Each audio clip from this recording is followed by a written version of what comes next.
안녕하십니까. 예장통합뉴스 대표 최경구 목사입니다. 오늘은 우리나라 정치 현 시국이 돌아가는 것에 대해서 계속해서 여러 번 이제 말씀을 제가 드렸지만 또 거기에 후속적으로 좀 말씀을 드리려고 합니다. 윤석열 대통령이 12월 3일 날 이제 계엄을 선포했고요. 12월 4일 아침 4시에 계엄을 해제했습니다. 그러니까 즉 계엄 선포하고 6시간 만에 이제 해제를 한 것이죠, 사실은. 그런데 이제 야당이 이제 윤석열 대통령에 대해서 비상계엄을 하는 내란으로 보고 이 국회에서 12월 14일 날 탄핵을 소추했습니다. 그러고 내란 수기라고 해서 윤석열 대통령에게 제명을 덮어씌워서 지금 검찰과 또 이 공수처와 이 현재에서 탄핵을 지금 심사하고 있습니다. 이제 공수처에서는 이제 윤석열 대통령에 대해서 체포영장을 발부해서 체포를 해서 서울구치소에 이제 감금을 시켜놓고 조사를 했는데 윤석열 대통령이 협조를 하지 않아서 결과적으로 그 체포 시한 22일이 지나면은 이제 풀어줘야 되기 때문에 할 수 없이 조사도 제대로 못 해놓고 검찰로 넘겼습니다. 근데 검찰에서 이제 그 구속 기간 연장을 좀 해야 되겠다. 조사할 게 많아서 그랬는데 법원에서 구속 기간 재연장에 대해서 허가를 하지 않았습니다. 이제 검찰이 이제 굉장히 당황하게 되죠. 왜냐하면 조사를 충분히 해서 이제 기소를 시켜야 나중에 재판에서 그가 다투어야 되는데, 아니 검찰에서 조사를 하지도 못한 상태에서 구속을 한다면은 기소를 한다면은 나중에 큰 문제가 생기죠. 그래서 지금 와서 이제 굉장히 고민이 생겼어요. 이제 구속을 하든지, 기소를 하든지, 아니면 이제 석방을 하든지, 이 두 가지입니다. 구속을 하려면은 조사도 안 한 상태에서 구속을 하는 거고요. 기소하는 거고요. 석방하려면은 이제 또 여러 가지 그 여론에 의해서 그 부분에 대해서 상당히 이제 갈등을 많이 가지게 되죠. 현재 그런 부분이 지금 현재 문제가 된 것입니다. 그리고 이제 양쪽 측에서 이제 그 변호인단 또 국회 소추위원들은 이제 어제 그저께인가 이제 김용현 국방부 장관이 나와가지고 증언을 했잖아요. 헌재에 와서. 그래서 윤석열 대통령하고 그 김용현 국방부 장관하고의 그 여러 가지 그 중요한 쟁점에 대해서 서로 이제 그 같은 의견을 표시했어요. 다시 말해서 그때 그 어느 사령관이죠. 그 사령관을 데리고 이제 그 민주당 국회의원들이 이제 유튜브를 했는데, 윤석열 대통령이 국회에 있는 국회의원들을 이제 끌어내라 했다 하는 이런 부분에 대해서 그때 작전 사령관이 부사령관이 말하기를 그 영혼들을 끌어내라 했다. 뭐 자세히 들어보기 영혼이라 하는데요, 사실은.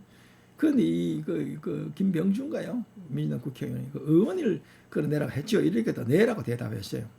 그래서 처음에는 의원이라 하다 나중에 의원이라 하니까 또 거기에도 그런 대답을 했어요. 애매한 대답을 했죠, 사실은. 이 문제가 큰 쟁점이 될 것 같습니다. 그 두 번째는 이제 포고령 그 업무를 누가 작성했느냐. 그랬을 때 이제 윤석열 대통령이 작성해서 김용인 국방부장이 지시를 했느냐, 아니면은 김용현 국방부 장관이 이제 그 포고령을 작성했느냐. 그런데 이제 그저께 이제 헌법재판소에서 김용현 장관이 자기가 했다 이렇게 말을 했어요. 또 이제 세 번째는 기재부 장관한테 예산 편성해라고 했다. 그러니까 국회를 대신해서 비상입법기구를 만들어서 거기에 쓸 예산을 좀 달라 해라. 이렇게 해서 쪽지를 줬다 했는데, 그것도 이제 기재부 장관이 다른 사람 통해서 받았다 했는데, 김용근 장관이 이제 그걸 이제 대통령이 이게 했느냐, 자기가 했느냐 이건데요. 그때 이제 김용근 장관이 자기가 했다. 그리고 이제 국회에 들어가 있는 그 병력에 대해서 윤석열 대통령이 이 숫자가 적다. 그 김용현 장관이 280명인가 뭐 그거 가지고 숫자가 적습니다. 그러니까 그만하면 된다.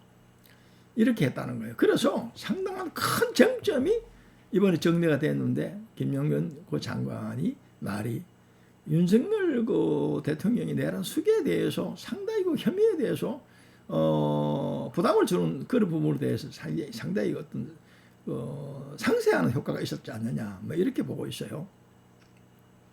물론 뭐 앞으로 더 조사를 해봐야 되겠지만은 이 가지고 이제 야당은 야당대로 두 사람이 입 맞췄다, 입을 맞췄다 이런 얘기를 합니다. 근데 입을 맞추려면 뭐 두 사람 서로 만나야 되는데 김종인 장관이 구속되어 있고 윤석열 뭐 대통령도 구속되어 있는 상태에 둘이가 만날 시간도 없었고 만나지도 못했고 중간에서 그 메시지를 전달할 수 있는 그런 그 형편도 못 되었어요 사실은. 그런데 어떻게 그 일치가 된 겁니다 사실은. 그래서 진실은 만약에 그 진실이라면은 진실은 언젠가 다 드러나지요. 감추어지지 않죠 사실은요. 이런 문제가 뭐 크게 이번에 뭐 쟁점이 된 것 같습니다. 그리고 탄핵을 반대하는 그 보수층의 사람들은 계속해서 지금 뭐 서부지방법원, 서울지방법원, 그리고 이제 이 헌법재판소 앞에서 한남동에서 계속 시위를 이어나갔잖아요. 지금도 사람들이 뭐 줄어들지 않고 계속해서 시위를 하고 있습니다. 탄핵을 반대하지요, 사실은. 그리고 윤석열 대통령이 풀어줘야 된다, 석방시켜줘야 된다. 그런데 윤석열 대통령에 대해서 구속영장을 이제 발부한 그 장경 판사입니까? 서부지법에 그 주 내용이 들어보면 뭐냐면 도주 우려하고 증거인멸입니다. 근데 대통령이 증거인멸을 할 수 있다 또는 도주 우려가 있다 이 가지고 이제 그 영장을 집행했습니다. 구속을 집행했어요.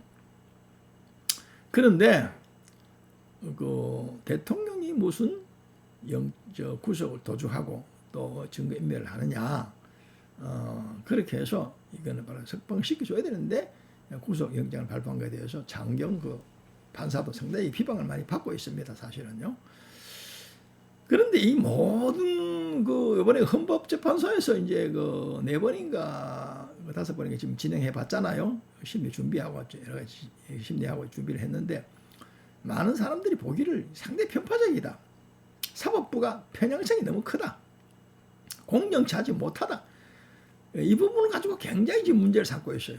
그리고 서울지방법은 지난번에 그 폭동으로 해서 그 난입한 사람들에 대해서 폭동이다. 그런데 이제 왜 그러면 그렇게 난입을 했을까? 그것도 생각을 해봐라. 비상계엄을 왜 선포했을까? 그것도 생각해봐라. 거기에 대해서 생각을 하지 않고 무조건 내란 수계라고 몰고 가는 것은 잘못이다. 그러고 내란인지 아닌지 가는 거는 이제 최종 대법원의 판단을 받아봐야 되는 거예요, 사실은. 옛날에 이석기 그 의원도 그 내란의